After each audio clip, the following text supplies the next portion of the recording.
Alright, so we have some dry ice, and Nate here is going to apply first a penny to the dry ice. Go ahead, Nate.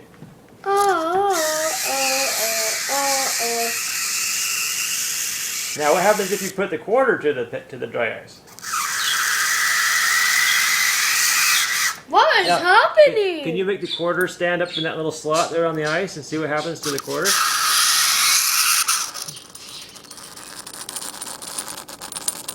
It has a good wiggle to it there, doesn't it, Nate? Yeah. As I said, an uncontrolled wiggle.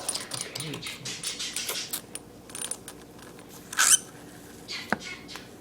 Now what happens, Nate? Yeah, careful. What happens if we have metal prongs?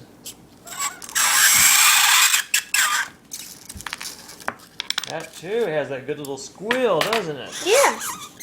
Now